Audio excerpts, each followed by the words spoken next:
Yo, we are back. My name's Shay, I'm a nutritionist and an athlete, and today we're looking into the most obese city in America. Let's waste no time. Fat people.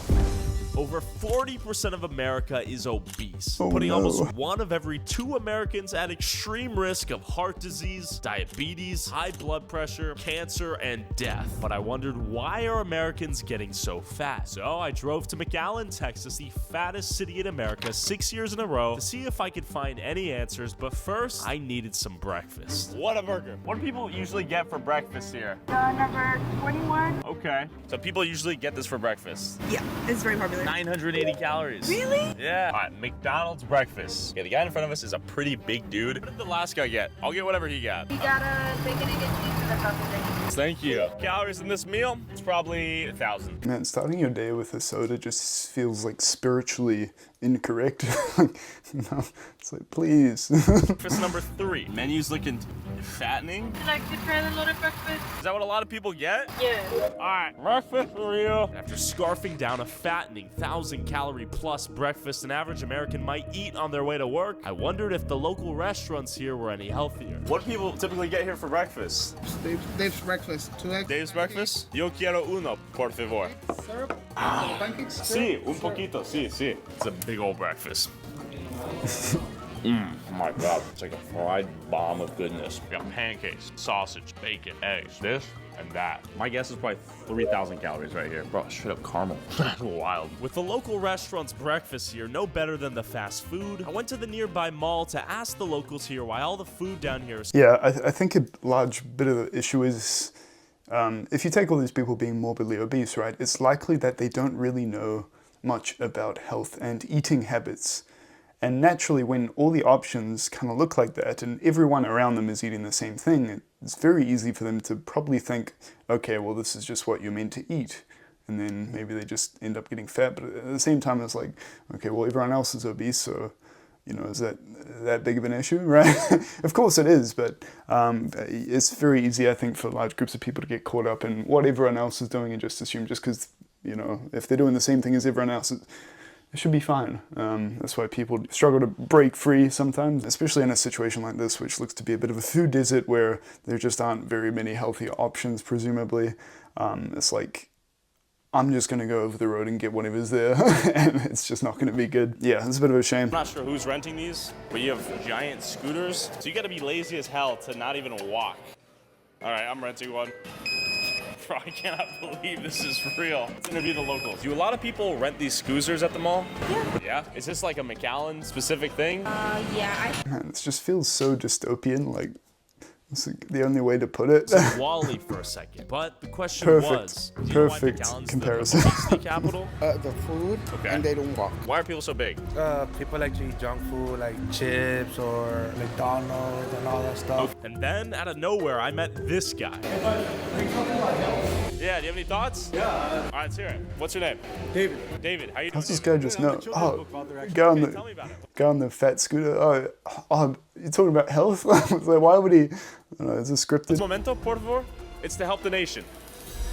You want to go outside? Yeah, man. You want to hop on here? All right, tell me about yourself. What's going on? So yeah, I lost a brother and sister to diabetes. Okay. And so, you know, I got diagnosed with type 2 diabetes as well. And so that inspired me to write a children's book that encourages kids to eat healthy and exercise. The book is called The Adventures of Exo Inside, like exercise. I'm trying to do my part to get people to change the way they eat. It's so bad that the mall security guy is also on a Segway. It's like, what is this place, man? It really is like the, the Wall-E movie. But yeah, diabetes is, I think, underrated in how damaging it can be. Basically, when you have high blood sugar, your insulin is meant to deal with it. But when you develop diabetes, which there's a lot of factors that go into developing it, usually just low exercise, high sugar and high calorie intake are some of the main movers. But basically, when your body can't clear the sugar out of your blood, it becomes inflammatory. And then this inflammation also causes the diabetes. So it kind of starts to compound, right? Because you can't clear the sugar because you're diabetic because the insulin isn't doing its job. Therefore, the sugar stays in the blood. Therefore, it becomes more inflammatory, which can further the diabetes. And eventually, this becomes so toxic for your body that can actually cause nerve damage, which is why people lose their feet or their toes. It's, yeah, not great. People can go blind. It's no joke, and it can just make your brain operation capacity just plummet as well, just from all the neuroinflammation. So it's just not a good place to be. David agreed to show me some of the reasons and places making the people of McAllen so fat. Okay, so from birth to adulthood, why are people getting fat out here? It's the food, it's the Mexican culture. It's like at the start of every good Mexican dish is a good handful of lard. I'm not joking with that. Refried beans, rice, tortillas. And then you got that mentality where, you know, you have to finish everything on your plate. Yeah, that's a big one as well. Especially for me growing up in Southeast Asia, I always, you know, having seen poverty and in cases famine, I hate food waste so much. And sometimes it means I'm full, but I haven't finished my meal, but I choke it down anyway. It's not too much of an issue now because I generally need it for my training, but it's a real thing. If like you're struggling with weight, it really could be a factor. Over 40% of the population down here in the Rio Grande Valley is either diabetic or pre-diabetic. Look at that. Let's see the tacos here. Let's see the Something tacos. someone might eat for lunch here. Yeah. Look at the calories. God damn. How you doing? Just asking. Yes, what's up? What were you guys doing? Oh, we're filming a documentary about obesity in America, and we're showcasing the tacos here as a prime facilitator of obesity and in turn premature death. But we'll be quick. It's like, oh, great guys, go ahead. It's funny, just as an aside, they're being just outrageously blunt and honest. Probably worked because it kind of confused her, seemingly. Maybe it didn't. Maybe they just cut it. But I feel like if they were being a bit dubious and kind of hiding what they're doing, should probably just kick them out. But she was just kind of like, what? Okay. EBT, the SNAP also. So you can imagine, you know, the government's allowing people to come and use food stamps They to come accept in. EBT here. Yeah. Government is funding diabetes and obesity. Are you ordering here? What are you getting? Concha, two conchas. Tenemos una investigación diabetes in McAllen. Diabetes, but I ¿Tú tienes control. diabetes? My daughter and my grandson Sí. want concha there. Sí. She has diabetes and she's buying the product. Yeah, she's buying it, I think, for her daughter, her granddaughter. Yeah. I doubt it. She's probably gonna have a snack of that too, right? Yeah, maybe. Yeah, that's one thing to note. Something every kind of client-facing person will find, especially within health. People are going to lie when they're confronted on their bad habits. Whether or not she was, I don't know. But especially when there's a camera in their face, no one's going to be honest. Exceso calorías, exceso azúcares. Yeah, that's nice. That hits. Big old bite. I gotta say, I am mind blown because it's so tasty, but I know for a fact this is like 1,000-calorie nuke. And after experiencing this fattening food firsthand, David invited me to his house to show me the reason he's so passionate about all this. Started doing it for these two people right here. That's my brother and sister, Mary and Henry, who passed away. Yeah. From diabetes. So I don't want anybody to have to go through what my family's had to go through, losing a brother and a sister, having another sister go blind. It's a really tough thing to see with the people that you love most. I think it's so overlooked. I think people just focus a little bit too much on the physical with obesity, which, I mean, it's a thing too, but just how debilitating people's lives get, I think it's kind of glossed over sometimes. I assume we're going to see that with this guy.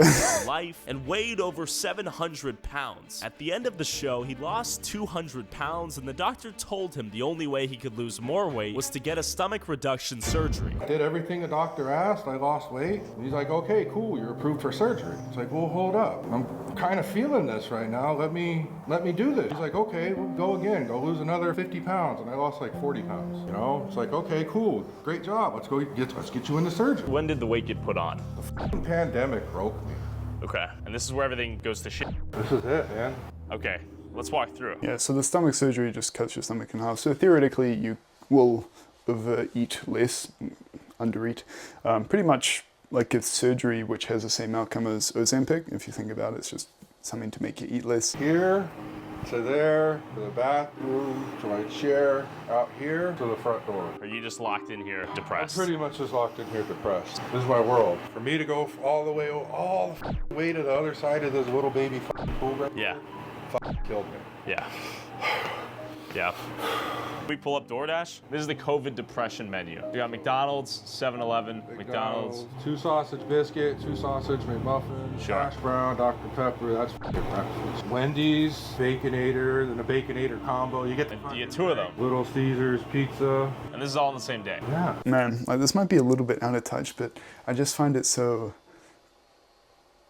logically strange that, well, I mean, it makes sense, but people are paying for all this money because, you know, getting fast food and ordering it in 3 times a day is pretty costly. And it's like, if you think about it, fat is stored energy and you're paying, I don't know, $20 for that bundle of energy, but you got so much on your body. so you're just paying to add to it. Like, I realize that I'm hungry and want to eat, but it's just like, you have so much energy there, but you're paying for more. Like, if you put it that way, it's an interesting way to look at it. And I realize with, you know, the convenience, a lot of these people, if they're not willing to exercise, they're probably not willing to cook either. Like a microwave bag of rice, a can of tuna, and I don't know, a carrot, like, you can make that in less than the time that it would take to order the food. So just do that.